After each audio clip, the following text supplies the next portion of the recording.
Buenos días.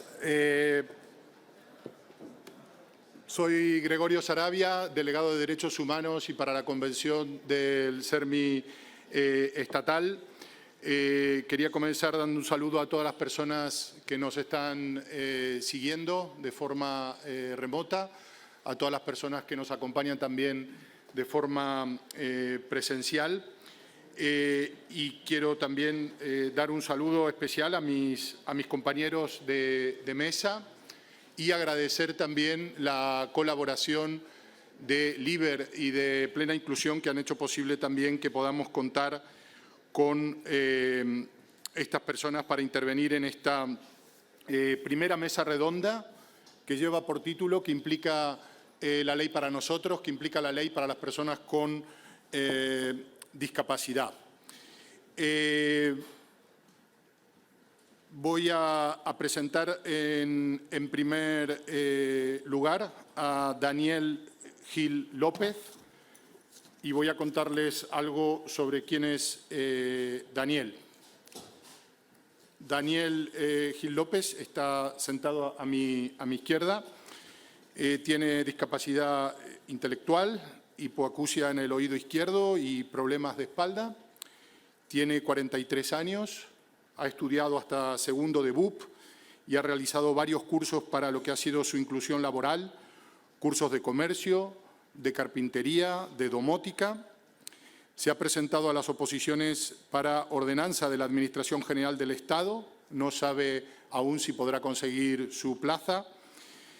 Desde hace 6 años trabaja en un centro especial de empleo en la Fundación Quirios, de apoyo personal, y acude a esta fundación desde hace 10 años, donde le apoyan en las metas que quiere conseguir. Daniel es madrileño y nos ha contado que le gusta mucho la música, que hace zumba y que le gusta mucho salir, viajar y conocer gente. Buenos días, Daniel. Muy buenos días. A continuación voy a presentar a Salvador Martínez Baringo. Salvador está sentado a mi derecha. Ha nacido en Granada, tiene 32 años, pertenece a la Asociación Síndrome de Down de Granada. Ha tenido una educación inclusiva y tiene el título de educación secundaria. Participa en la comunidad, es scout, es cofrade y es además guía turístico junto a otros jóvenes en esa maravillosa ciudad de Granada. Colabora con la Asociación Granada Down y durante 9 años ha sido el representante de los jóvenes en su junta directiva. Salvador nos ha contado que le gusta la fotografía, que tiene un blog que se llama Salva en Ruta, una mirada diferente, que le gusta salir con amigos, viajar y disfrutar de la vida. Trabaja en el patronato de la Alhambra y el Generalife. Es un placer, Salvador, tenerte en esta mesa y poder saludarte. Buenos días. Pues muchas gracias por presentarme.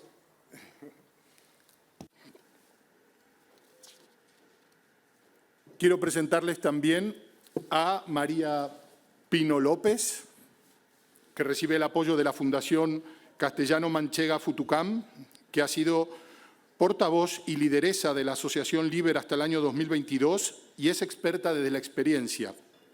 Además, María ha participado en numerosos eventos y congresos y seminarios, tanto internacionales como nacionales, en los que se reivindicaba el reconocimiento y cumplimiento de los derechos de las personas con discapacidad. En la actualidad, María colabora habitualmente con la Asociación LIBER en el proyecto De Tú a Tú, ofreciendo información sobre su experiencia en el proceso de incapacitación y recapacitación que ella vivió en primera persona. María, un gusto saludarte y buenos días. Buenos días. Has venido desde Toledo, ¿verdad? Sí. Muy bien. Y por último, quiero presentar también a Álvaro Martín Moreno, es director de la Fundación Quirios de Apoyo Personal desde que esta fundación se constituyó en diciembre del año 2009, al amparo de la Convención sobre los Derechos de las Personas con Discapacidad. Tiene una clara vocación personal a trabajar en el ámbito social. Ya desde el año 1994 su formación y su trayectoria profesional en el ámbito del derecho y la educación ha estado vinculada al conocimiento de las personas con discapacidad y al análisis de las barreras que les impiden disfrutar de una vida plena en igualdad de oportunidades. Estas dificultades están presentes en todos los ámbitos de la persona y así ha estudiado Álvaro la realidad de las personas con discapacidad intelectual a nivel social, familiar, laboral, educativo y jurídico. Álvaro es también especialista en la innovación en los procedimientos y metodologías de intervención, orientados siempre a que las personas con discapacidad intelectual puedan disponer de una vida plena con el mayor grado de autonomía y socialización posible. Álvaro ha participado en diversas jornadas y congresos como ponente especialista en sistemas de intervención con personas con discapacidad intelectual y sus familias, colaborando además de forma recurrente con la Fundación Aequitas del Consejo General del Notariado.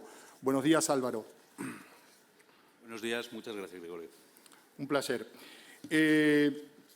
Sin más prolegómenos, voy a lanzar a mi compañera y mis compañeros de mesa una primera pregunta para que nos puedan contar qué implica esta ley para las personas con discapacidad. Si os parece, seguimos el siguiente orden de intervención. En primer lugar, David, te pregunto esto. ¿Qué significa, qué implica la ley 8/2021 para ti?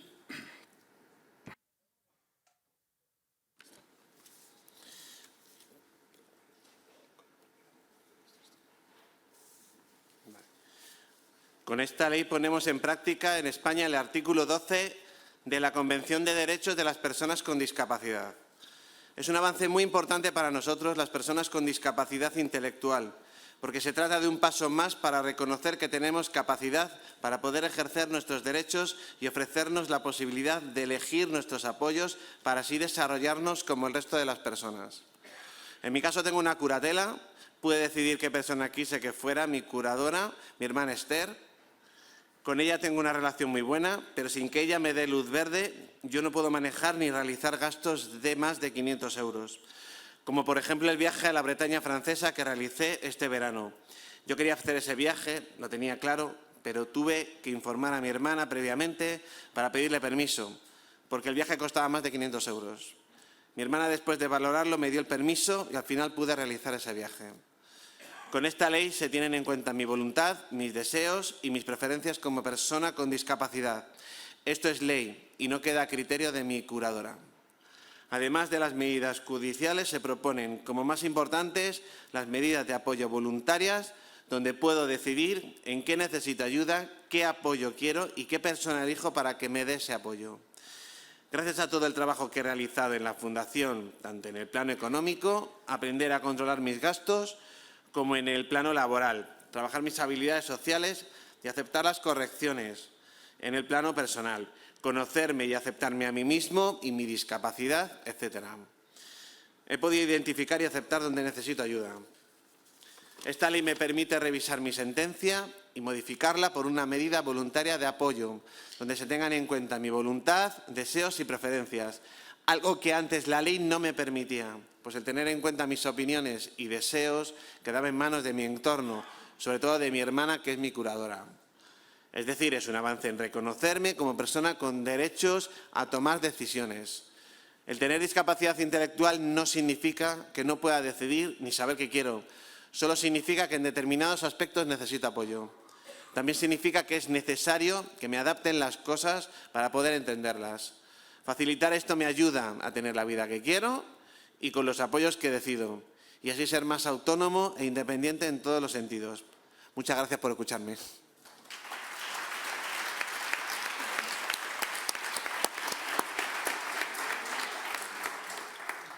Gracias, David. Salvador, a ti también te pregunto, ¿qué implica la ley?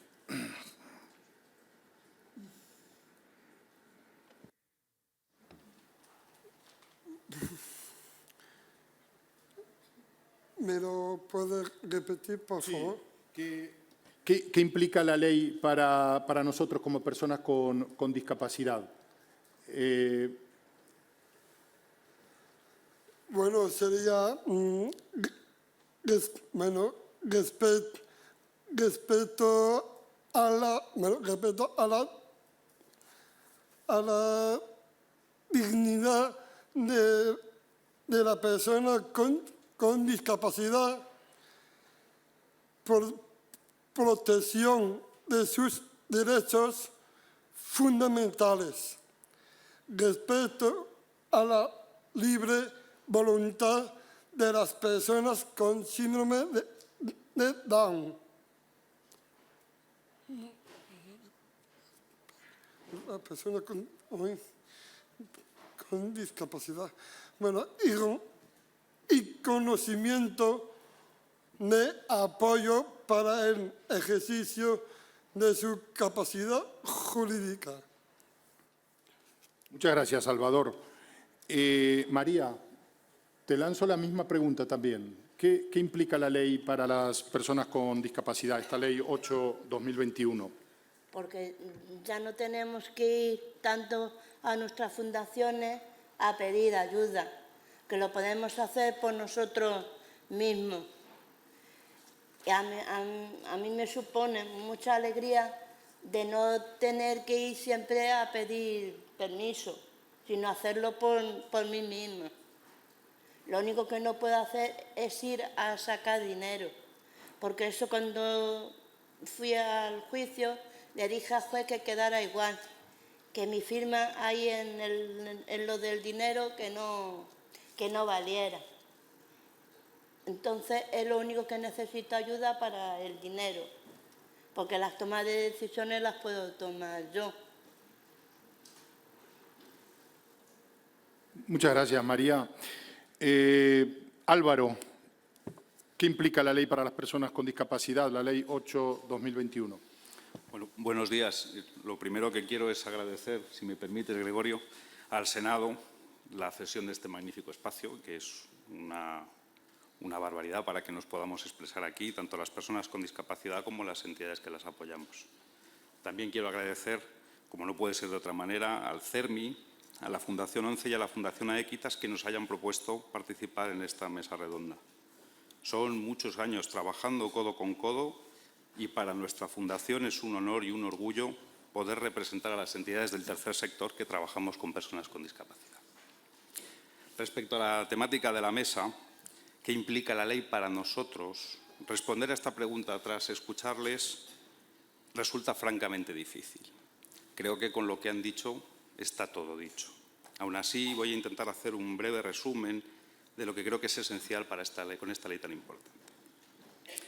La Ley 8/21, sin lugar a dudas, supone fundamentalmente una oportunidad para las personas con discapacidad.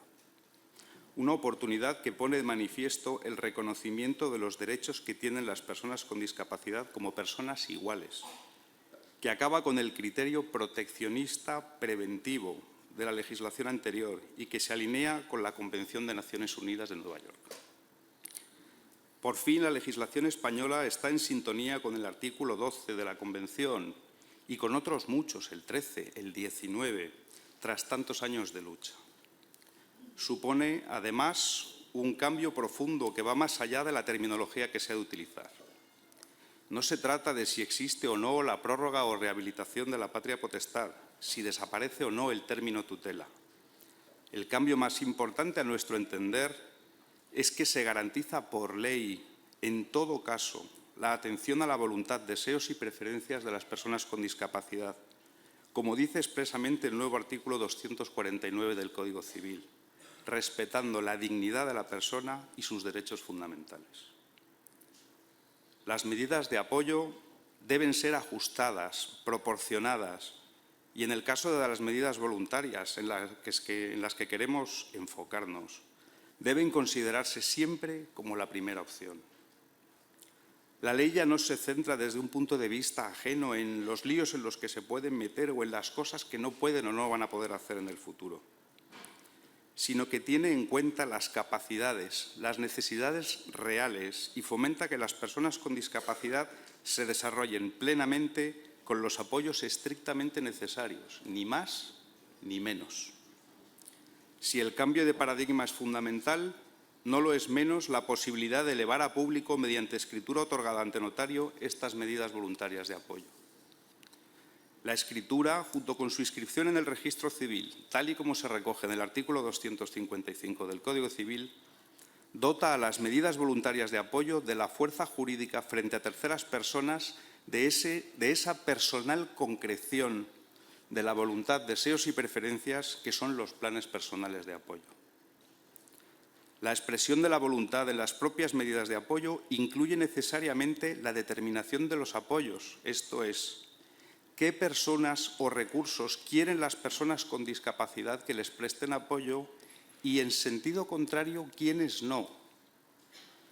Aquí es donde las entidades que nos dedicamos al apoyo en la toma de decisiones, significativamente las que conformamos la asociación LIBER, tenemos mucho que decir. Las entidades del tercer sector de acción social estamos al lado de las personas con discapacidad. Las conocemos bien, sabemos todo lo que pueden hacer y aún así nos siguen sorprendiendo, como cuando Dani decidió irse a la Bretaña francesa. Ahora, la Ley 821 también nos reconoce en la disposición adicional primera ese papel de colaboración con la Administración de Justicia, entendiendo que podemos informar, auxiliar y aportar conocimiento experto, porque somos expertos en las personas con las que trabajamos. Son muchas las cuestiones que podríamos tratar, pero habrá más oportunidades, sin duda. Hoy el tiempo es muy limitado. Quedan muchos caminos por recorrer, muchos miedos que vencer, muchas desigualdades que combatir, muchos estigmas que limitar y, seguramente, muchos errores que cometer. Pero esta ley se debe entender desde una perspectiva positiva, como un avance largamente esperado por las personas con discapacidad que las iguala definitivamente con el resto de la sociedad. Muchas gracias por escucharles y muchas gracias por escucharnos.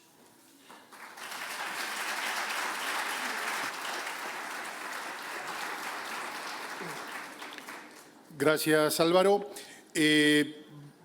Vamos a avanzar en la mesa con pregunta para Daniel.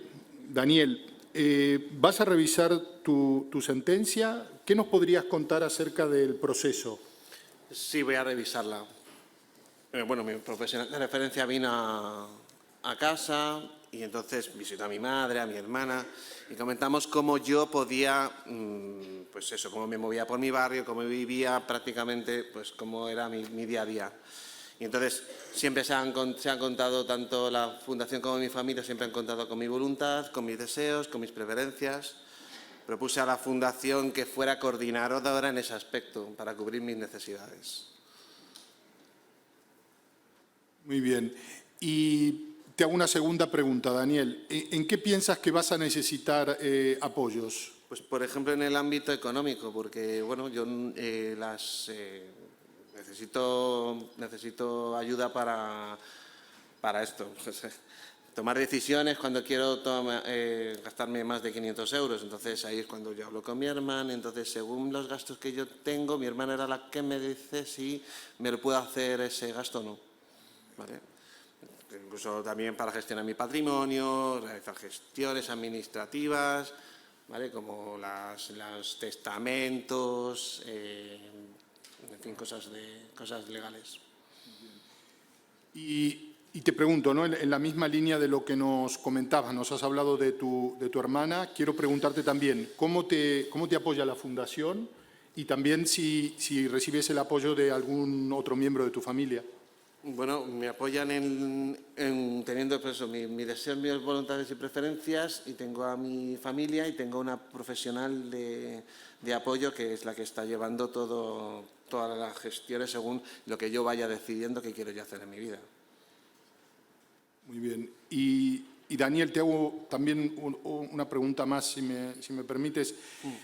¿Aprenderás a gestionar tu vida gracias a esos apoyos? Yo espero que sí, porque quiero que las cosas me vayan bien, creo que todos lo queremos, tenemos derecho a una vida plena. No queremos, salvo que haya alguna excepción, no queremos siempre depender de alguien. Lo que queremos es vivir la vida sin depender de nadie, que sepamos tomar nuestras decisiones sin ayuda, salvo que haya algo que digas, ostras, que necesito un apoyo aquí. Entonces, un poco de libertad en ese aspecto. Muchas gracias, Daniel. Salvador, esto va para ti. Tengo entendido que no te habían incapacitado antes. ¿Sabes por qué? Bueno, porque, bueno,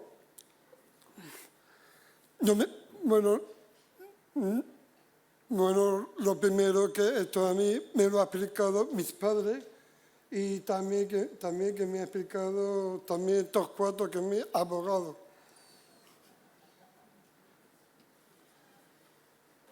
Y no me gusta decir incapacidad y tampoco ni incapacitado. Me gusta hablar de capacidades y de inclusión. Yo puedo hacer muchas cosas, por eso no quiero hablar ni que me hablen de incapacitación. Desde pequeño he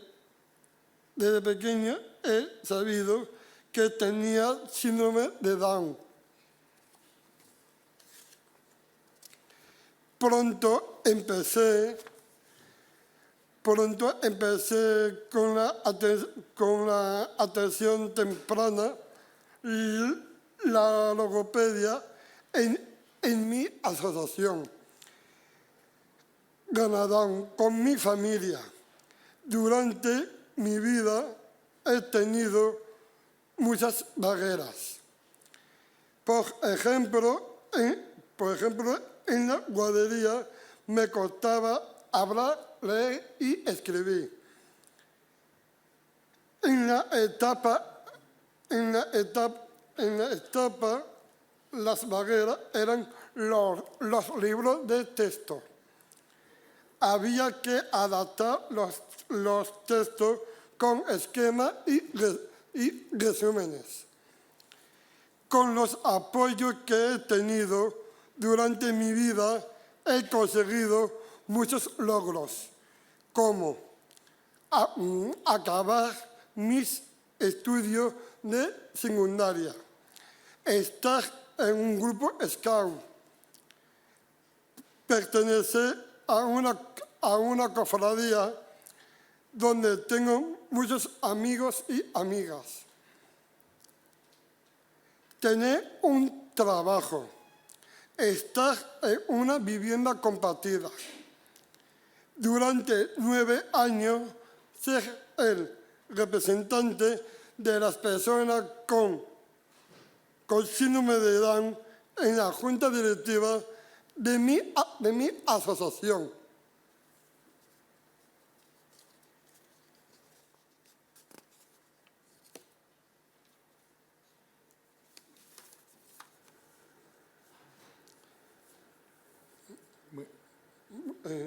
¿Quieres contarnos algo más? Nos cuentas, no hay ningún problema, Salvador. Vale, como verán ustedes, soy uno más. Mi familia es muy importante para mí. Aunque no siempre estoy de acuerdo con mis padres, ya que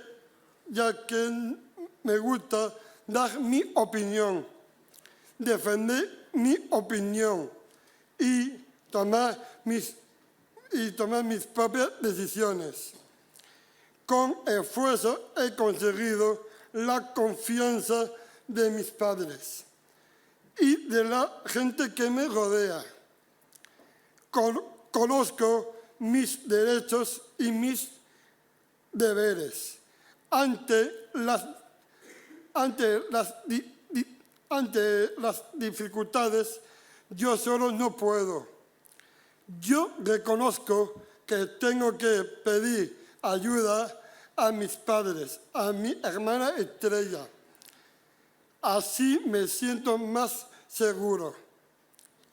Mi familia y yo no habíamos querido que me incapaciten. Cuando por fin la ley cambió, vimos que era muy positiva para mí. Yo podía decidir sobre las cosas de mi vida con apoyos.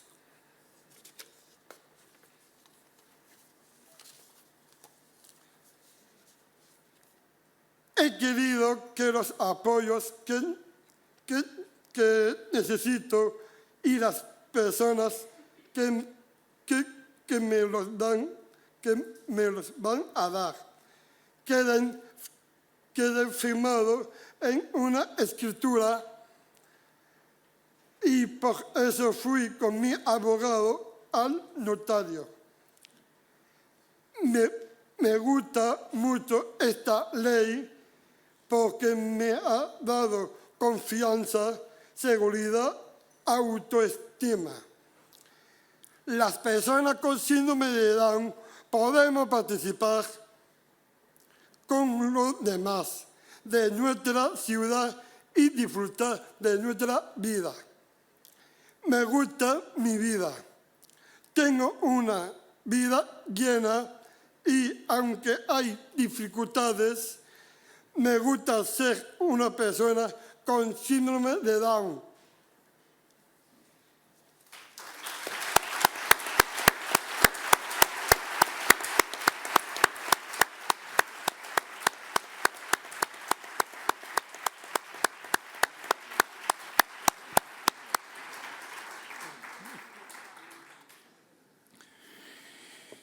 Muchas gracias, Salvador, por todo tu testimonio y por habernos explicado también todo esto que tiene que ver con lo que supone una escritura de provisión voluntaria de apoyos, cómo fue ese proceso, el papel tan importante que cumple tu familia, tu hermana Estrella y tu abogado, que dicho sea de paso, tienes un abogado magnífico. María, te quiero preguntar, ¿cómo fue el juicio en el que te incapacitaron?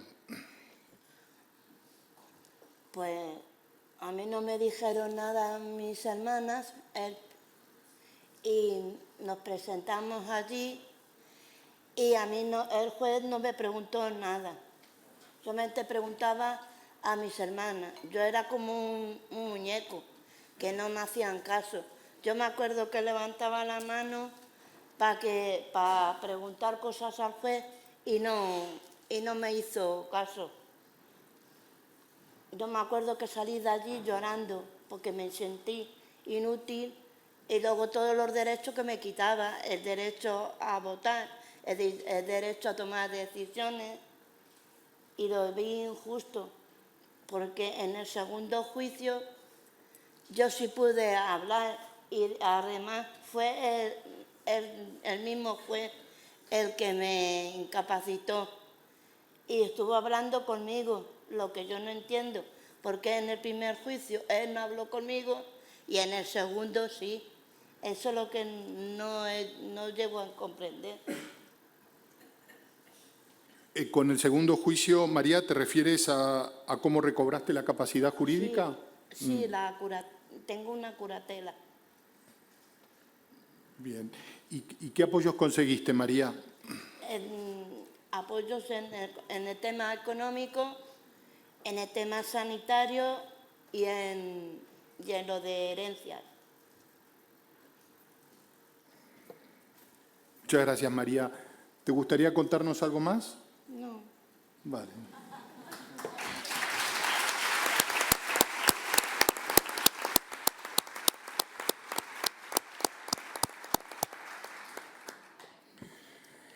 Muy bien. Pasamos a ti, Álvaro. ¿Ha conseguido la Fundación poner en marcha alguna medida voluntaria de apoyo por la vía notarial? Sí, ya tenemos una ya fijada y varias en trámite. Conseguimos firmar una escritura en julio del año pasado, recién estrenada la ley, y es verdad que es una escritura que tiene un montón de cosas muy interesantes porque define desde lo que pueden hacer las personas con cantidades inferiores a 200 euros, que son las propias necesidades que la persona con discapacidad reconoce que tiene, a cuál es el sistema de control de esas medidas, ¿no? Que también es una cosa muy interesante, que no solamente es que en este caso, bueno, no voy a decir el nombre, pero puede decir las necesidades de apoyo que tiene, sino quién quiere que le apoye y hasta cuáles son los límites de ese apoyo, que es muy interesante, ¿no? Ese sistema de apoyos, además, viene, y hablaba esta mañana Luis Callo, que va a tardar la ley décadas ha dicho décadas, me parece que ha sido la palabra. La cuestión es que nosotros, como bien decíamos al principio, desde 2009, o sea, llevamos ya con algunas personas incluso 13 años trabajando, entonces ya conocemos bien esas necesidades de apoyo, las personas con las que trabajamos conocen bien esas necesidades de apoyo y tienen la capacidad de decidir qué apoyos quieren desde el principio. Eso es lo que hemos reflejado en la escritura. También quiero preguntarte, Álvaro, ¿cuál crees que es la clave para que se puedan poner en marcha medidas voluntarias de apoyo? Pues yo creo que hablábamos esta mañana de pedagogía y nosotros en la Fundación hablamos de conocimiento exhaustivo de las personas y de sus circunstancias. No es un trabajo que se pueda hacer en 2 meses, es imposible. Es verdad que hay que conocer mucho, hay que desplazarse, hay que visitar, hay que entender el entorno, hay que analizar la discapacidad desde la perspectiva de la persona con discapacidad, no desde la perspectiva de la que no la tiene. Esa clave es la que a nosotros nos permite siempre en relación con la persona con discapacidad plantear planes personales de apoyo que estas personas tienen que entender y que tienen que valorar si les convence o no les convence. Y a partir de ahí, cuando hay una buena relación de confianza, puede funcionar. Justamente, Álvaro, te quería preguntar por eso. ¿Cómo conseguir establecer relaciones de confianza y de mutuo conocimiento con las personas con discapacidad y sus familias? Hablaba José Ángel Martínez esta mañana, hace un rato, tampoco nos vamos a ir, de las fases, ¿no? Una es la observación. La observación es una parte importantísima para las entidades que nos dedicamos a esto. Después de esa observación, pero no en una mesa, en un despacho, que esta es una de las diferencias metodológicas. La gente que viene a un despacho te cuenta una realidad que es su realidad en ese momento. Nosotros vamos al entorno de la persona a conocer la realidad, porque las personas con discapacidad en su entorno funcionan muy bien. Y una de las partes que buscamos nosotros es que conserven ese entorno porque es donde realmente tienen los apoyos naturales. Trabajando esa relación de confianza, esa relación de conocimiento, lo que me gusta poner como ejemplo es si una persona con discapacidad, si resumimos su vida en cómo va subiendo una escalera, la Fundación, en este caso la nuestra, pero cualquier entidad de apoyo, lo que tiene que concebirse es como la barandilla de la escalera, que tiene que estar siempre ahí, pero solamente se utiliza cuando la persona con discapacidad se agarra, que es cuando realmente lo necesita. Nosotros no marcamos el camino, pero estamos ahí. Si hay una buena relación de confianza, si nosotros hemos conseguido transmitir que las personas confíen en las entidades de apoyo, una barandilla donde se puedan agarrar. Y esto lo podemos extrapolar también a los organismos que tienen que ver con la Administración de Justicia.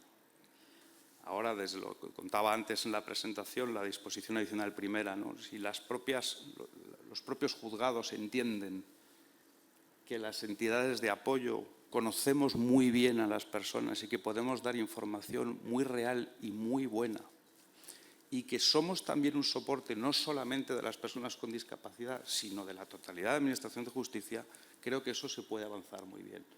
Y esa relación de confianza también va a permitir, lo que decía María al principio, ¿no? De esa situación en una sala de juzgado, no se puede volver a repetir, ¿no? Y es el cambio de paradigma y van a pasar años hasta que esto ocurra. Pero que desde los propios juzgados también se pueda acudir a las entidades de apoyo para que observen esa relación de confianza y que estén abiertos para que las personas con discapacidad también puedan tener una confianza en el juzgado y puedan solicitar al juzgado, como decía María, una medida de autoprotección. Pero es la propia persona con discapacidad la que la solicita.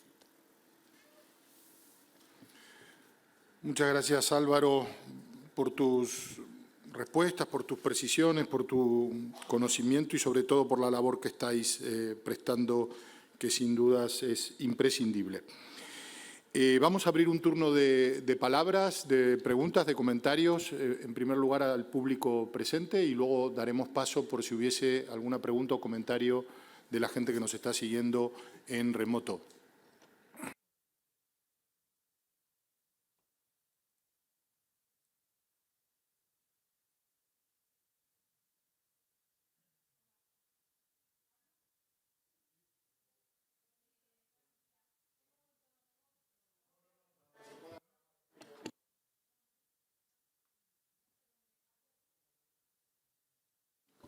Vale, ahí, venga. Buenos días, me llamo Miriam, yo tengo discapacidad intelectual, ¿vale? Soy bipolar tipo 2 y tengo una hija con discapacidad física, nació con espina bífida. Yo he sido deportista de élite, licenciada en INEF, profesora de educación física. Tengo un largo recorrido. La bipolaridad nació a los 20 años y me la han diagnosticado a los 42. O sea que ha sido un trayecto largo en el que me he aprendido a conocerme. Me dedico al mundo de la discapacidad porque me apasiona. Creo que hay mucho que hacer, como dicen los compañeros. Me encanta esta ley, ¿vale? No la había leído antes, lo siento, me da culpa. Quería que, aunque yo lo sé, creo que a lo mejor hay gente que no lo sabe. Se habla de apoyos, ¿vale? Pero a lo mejor no todo el mundo sabe qué son los apoyos, ¿vale? O qué tipo de apoyos hay. Entonces, quizás si quieren aquí los compañeros que expliquen qué tipo de apoyos están recibiendo y en general qué entienden ellos por apoyo. Muchas gracias. Gracias. Daniel, ¿sí? Pues yo los apoyos que, por ejemplo, los que tengo yo son en el ámbito económico, donde yo necesito hablar con mi curadora porque si voy a hacer un gasto de más de 500 euros. En el ámbito de salud, por ejemplo, tengo que ir al médico para entender el síntoma, tener la responsabilidad para poder tomarme la medicación, ¿vale? Y, por supuesto, interpretar, por ejemplo, el síntoma que tengo, ¿vale? En el caso de que tenga que ir al médico. Luego, en el de vida independiente, pues tengo aprender a planificar salud saludables, o cuando tengo que realizar tareas en el hogar, también si me surge una situación de emergencia, imaginemos que mi madre se cae, y entonces yo tendría que llamar a alguna de mis hermanas para decirle qué es lo que debo de hacer, ¿vale? Luego, en el laboral, tengo que alguien me tiene que explicarme las tareas, cuáles son los procesos a seguir, ¿vale? Y necesito también un apoyo de cómo decir las cosas y tener buena relación social con los compañeros de trabajo, ¿vale? En el jurídico, pues necesito que alguien me explique de manera sencilla, pues contratos, herencias, testamentos, y para saber lo que firmo y acabo aceptando, ¿vale?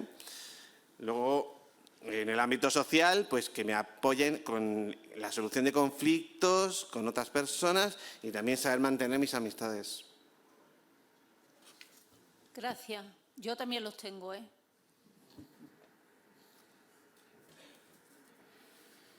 Muy bien. ¿Alguna otra persona, por favor?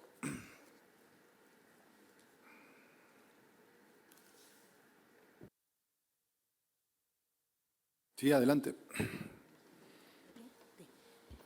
Hola, buenos días a todos. Mi pregunta es, cuando por motivo de la enfermedad que padece la persona que se encuentra en esta situación, algunas enfermedades, pues como puede ser la esquizofrenia o cosas por el estilo, el propio afectado le cuesta aceptar que está afectado por esa dolencia, por esa enfermedad, y al costarle aceptarlo le cuesta, dentro de los parámetros que hemos hablado de esta ley, de que sean ellos mismos, que me parece estupendo, los que determinen y quieran hasta dónde llegan mis límites, etcétera, etcétera. ¿Qué puedes hacer desde el punto de vista de familiar de una persona que no quiere aceptar que tiene una serie de limitaciones? ¿Esta ley protege de alguna manera mejor que las anteriores? Que yo creo que sí, pero lo quería saber. Ese problema de ese familiar que se encuentra con que un hijo, por ejemplo, no acepta que tiene una discapacidad y que necesita, aunque sea dentro de los límites estupendos que la ley marca, que necesita una ayuda. ¿Qué es lo que ofrece esta ley para como solución para ese tema?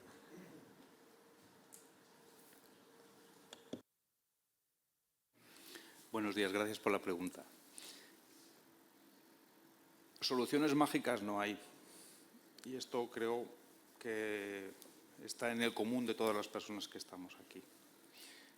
Sí le puedo decir cómo hacemos nosotros cuando nos hemos encontrado con estas situaciones, pero yo creo que ya no es tanto un concepto de la ley como del trabajo de las entidades. Que estoy seguro que todas las entidades que están aquí representadas trabajan bien, o sea que no es una cuestión de criticar nada, sino al revés. La ley, y repito lo que decía antes, va a tardar mucho tiempo en que esté perfectamente alineada con el trabajo que hacemos las entidades. Pero en el caso, por ejemplo, de la discapacidad con la que nosotros trabajamos y tengo aquí uno que, si miento, me das al botón eléctrico y me levanto, que él no reconocía su discapacidad. Claro, ya van 10 años trabajando.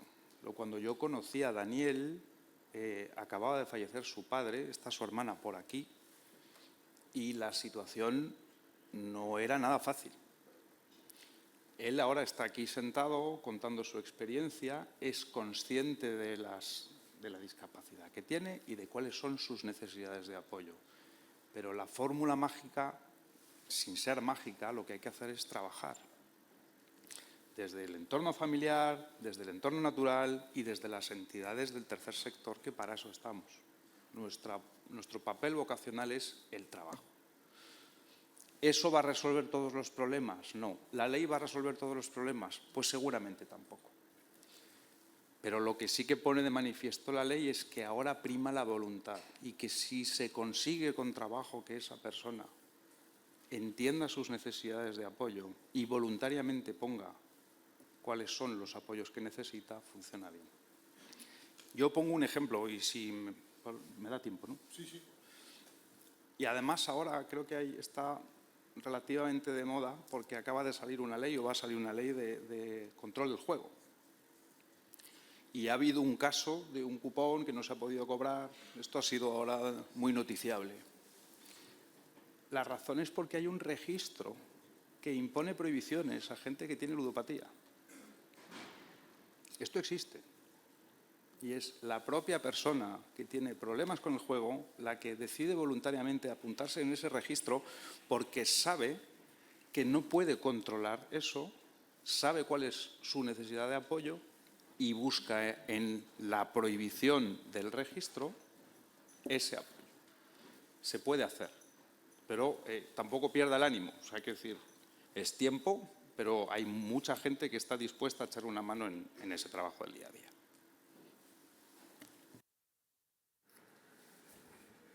Muchas gracias. Sí, adelante, por favor. Sí, gracias. Es una pregunta para Álvaro particularmente.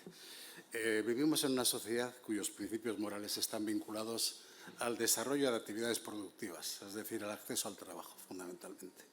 Y de esa perspectiva, y es una pregunta dirigida a la mesa de las personas que poseen discapacidad, poseen discapacidad cognitiva, Nos estamos encontrando que en el ámbito de la administración pública, en los concursos públicos, en los concursos oposición y en las ofertas públicas de empleo, los cupos reservados legalmente para la discapacidad cognitiva sistemáticamente se están dejando de cubrir.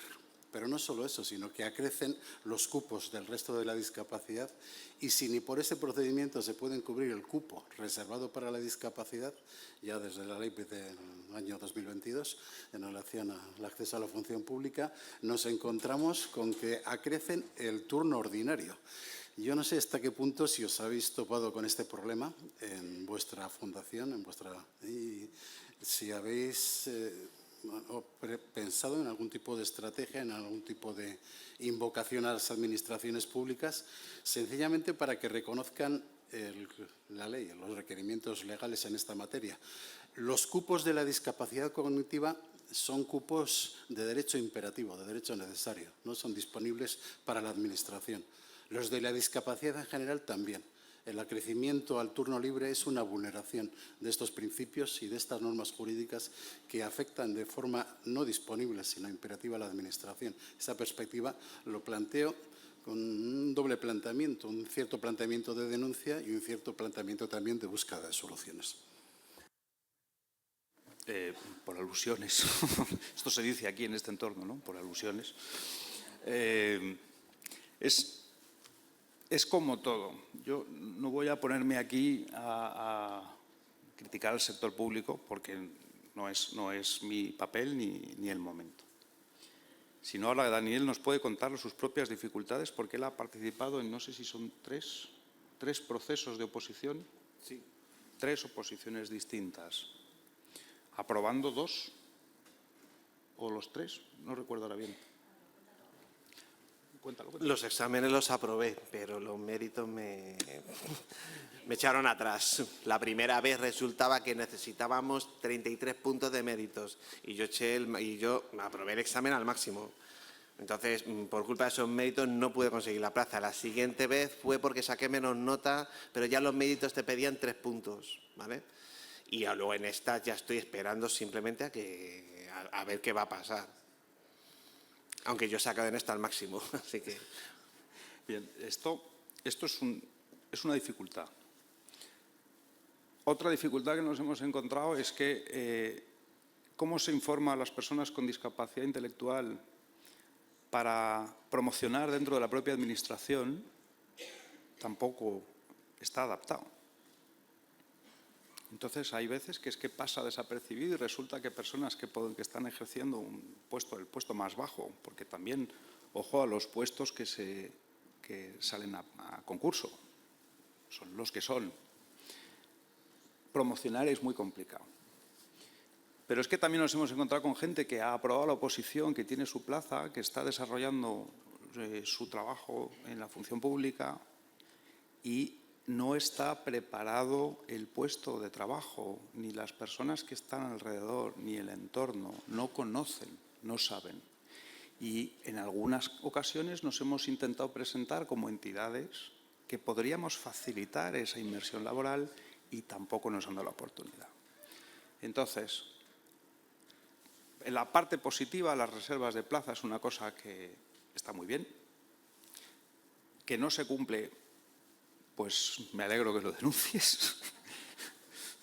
Porque lo denuncie Emilio es mucho más importante porque al fin y al cabo él tiene escaño y yo, según salga de aquí, se acabó mi participación. Pero que es verdad que una vez obtenido, incluso los que están dentro, bueno, hay que ver esas cosas, ¿no? Las expectativas que se generan. Cómo la propia sociedad observa las oposiciones como una tabla de salvación. Cómo hay unas listas y unas cantidades de gente que se presenta para obtener plaza y luego el resultado que hay pues es distinto, ¿no? Entonces, creo que esto para la Comisión de Discapacidad del Congreso sería un buen tema de debate y sí que si yo puedo lanzar desde aquí una petición, tened en cuenta las entidades que estábamos haciendo temas de inserción laboral. Aquí hay muchas, porque hay muchas cosas que se ven, que nosotros podemos ver y sobre todo que estas personas van a poder contar desde los procesos de preparación a incluso casos de qué ocurre cuando tienen la plaza. O sea que me adhiero, que se dice, ¿no? Gracias por la pregunta, Emilio. Gracias. Había una mano Perdón, pedida. era para contestar a este señor también. Creo que es muy importante que hay muy pocos sitios que hagan el temario de oposiciones en lectura fácil.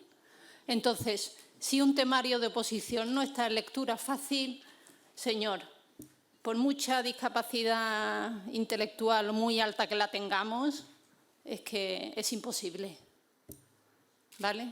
Y hay muy pocas personas que quieran aprender a hacer un temario de oposición en lectura fácil.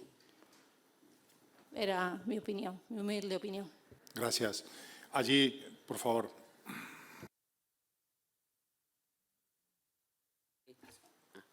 Buenos días. A ver, yo quería hacer una pregunta. Como esto se llama más de un año de la ley, al señor al director de la Fundación, ¿qué dificultades se han encontrado? ¿Y cuántos casos, pues, o sea, han podido recapacitar?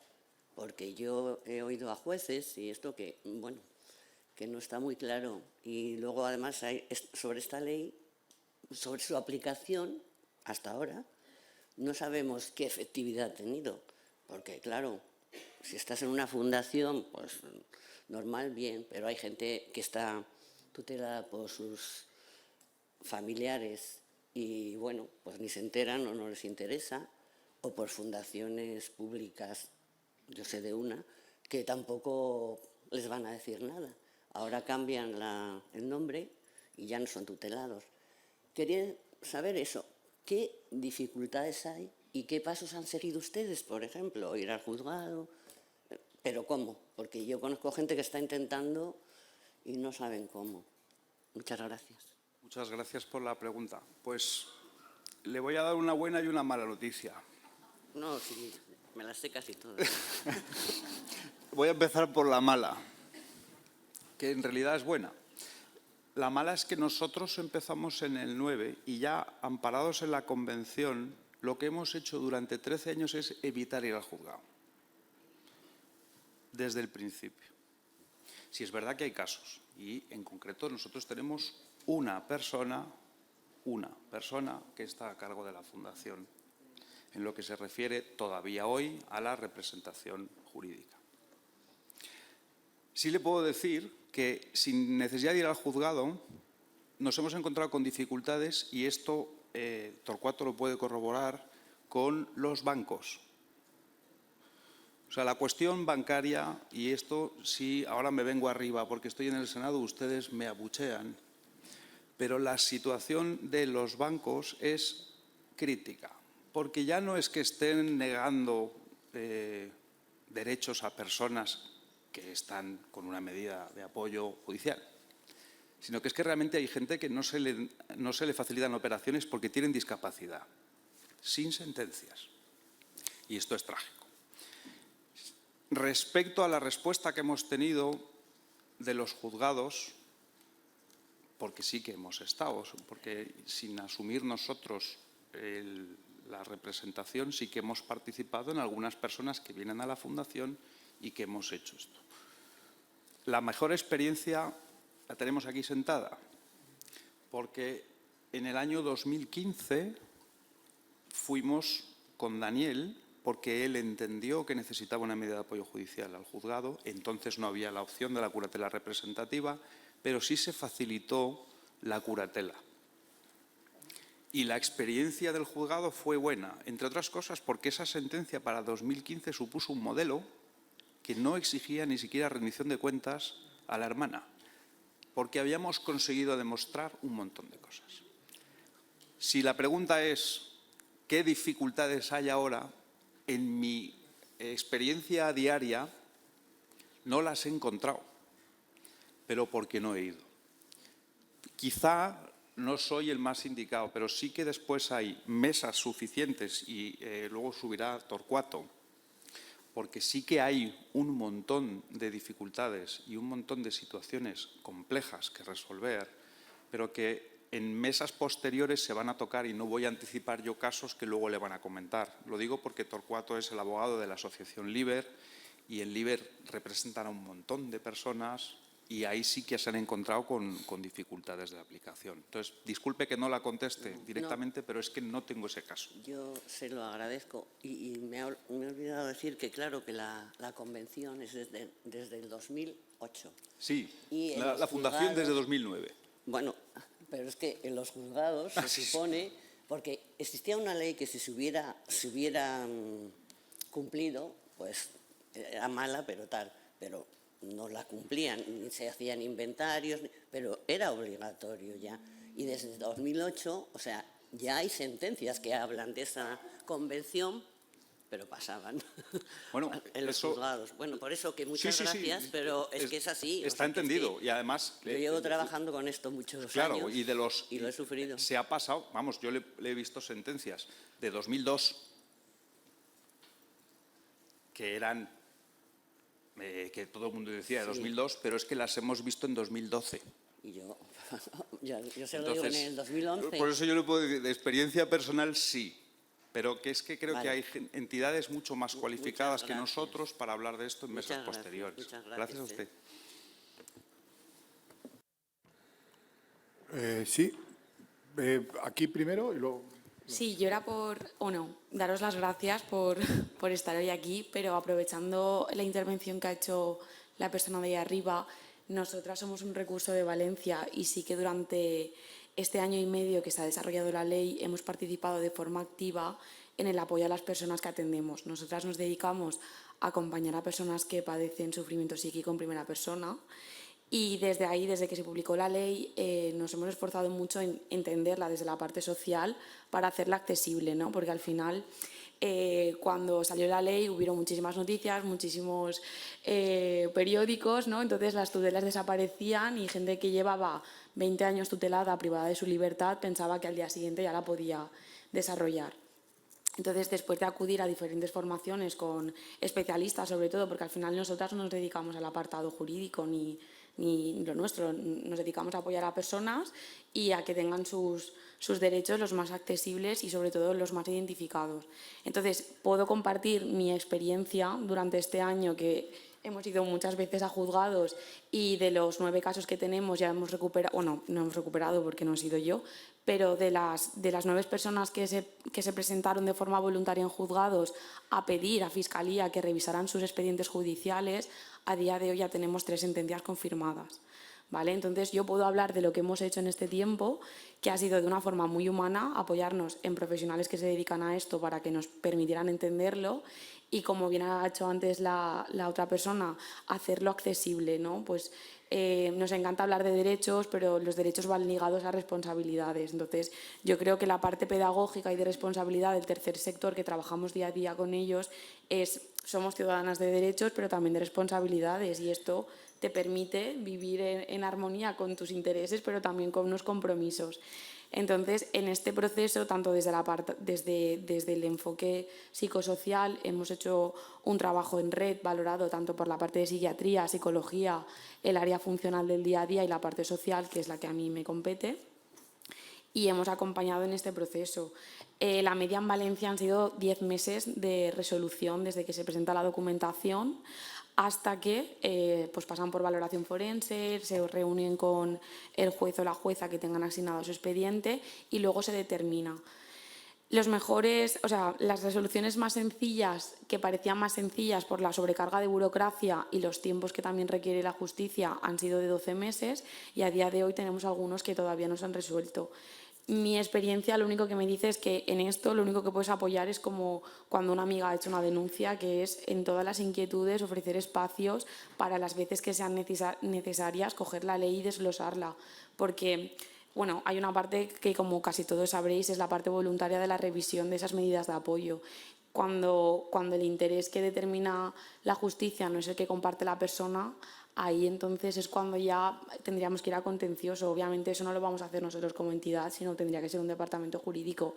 pero los resultados han sido muy positivos porque, como bien han explicado, son expedientes en este caso, tutelas asignadas por la Administración Pública de Valencia que desconocen los intereses de las personas, y el tercer sector hemos podido dar a conocer su desarrollo y las medidas de apoyo. Desde el ámbito social, que es el mío, que el informe social sí que está reconocido en el procedimiento de la revisión de las medidas, se ha hecho un trabajo de acompañamiento con la persona, sopesando riesgos y oportunidades, ¿no? Y un poquito, pues, las consecuencias de esos riesgos. Lo peor que puede pasar es que alguien que cobre una no contributiva se quede sin dinero, porque al final muchas veces establecemos también una contención económica para gestionar 400 euros. Que también nos teníamos que plantear un poco hasta qué tipo de contención, ¿no? ¿Qué es lo peor que puede pasar? Que el primer mes se quede sin dinero. Bueno, pues a partir de ahí trabajamos, ¿no? El derecho a equivocarse. Esa es mi experiencia, no sé si a algunos valdrá, pero hay que informarse mucho, apoyarse de otros profesionales y constantemente desglosar esto, porque cuando incluso parece que lo tienes todo claro, llega un expediente que te cambia y tienes que volver a reinventarte. Entonces, esa es mi opinión. Muy bien, muchas gracias. Perdón, no somos una asociación, nos llamamos Senda, con 2 Ns. Nos dedicamos a los problemas de salud mental en Valencia. Muy bien, gracias. Queda si es algo breve, por favor, para poder terminar a tiempo. Adelante, por favor. Perdón, son 2 preguntas, pueden ser breves, pero creo que son importantes. Una es que, además de los derechos y un poco el hilo con una parte de la intervención, ¿cómo han gestionado las obligaciones que también las personas con discapacidad como miembros de la sociedad tienen? Entonces, esa asunción también de obligaciones. Y luego otra pregunta es que al hablar de derechos, si se han planteado los aspectos económicos y en la ley si se recogen pues las ayudas que se les da, porque claro, los recursos son muy costosos. Yo soy hermana de una persona con discapacidad y la verdad es que el día a día es muy costosa. Entonces, bueno, pues esa área económica que al final de la cual se depende mucho para poder dar mejor la mejor ayuda que deseamos siempre a los familiares. Discúlpeme, yo creo que su pregunta yo le pediría que la traslade a la mesa que tendremos a continuación, porque ahí sí que creo que va a haber las personas adecuadas para poder responderle sobre esos puntos en concreto. ¿Por los 2? Sí, por eso le digo, por el conocimiento que tengo de las personas que son ponentes, estoy seguro que le van a poder dar una respuesta satisfactoria a su pregunta. Una última intervención hacia arriba y vamos a ir finalizando. Buenos días. Yo quería hacerle una pregunta a María, Salva y a Daniel. Y es si habéis notado cambios en vuestro día a día con la nueva ley. O sea, por ejemplo, a la hora de no estar de acuerdo con una decisión que habéis tomado con vuestra persona que os da apoyo, ya sea familiares o ya sea un profesional de una entidad, ¿creéis que esta nueva ley os ha ayudado a defender vuestra postura? A mí sí. A mí mucho. Porque yo pienso que de los errores se aprende y si nos dejan la sociedad que nos equivoquemos, pues nosotros aprendemos de esos errores.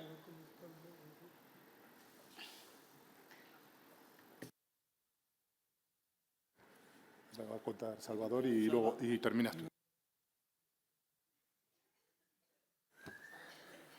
Bueno, por ejemplo, con mi hermana Estrella, que, pues yo entiendo lo que dice mi hermana Estrella.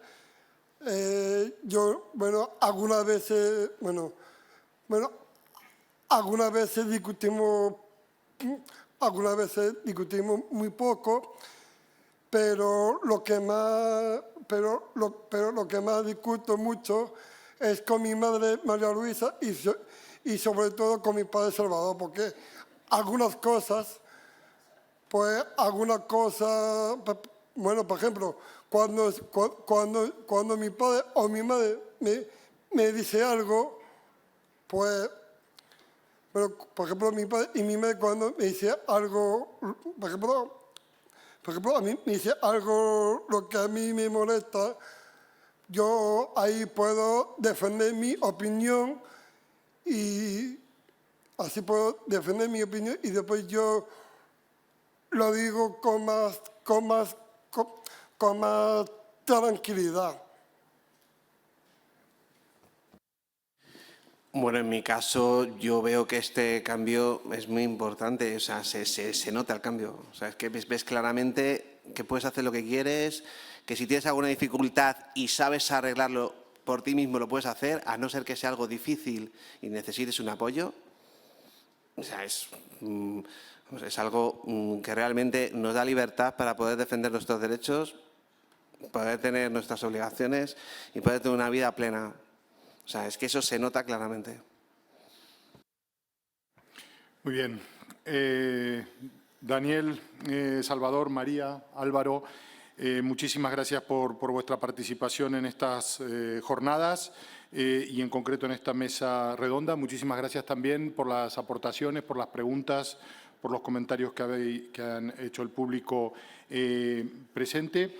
Y cerramos más o menos a tiempo esta mesa redonda, no sin antes querer agradecerle también a Ana y a Javier, que están haciendo el trabajo de ILSE en esta mañana y en estas jornadas. Gracias.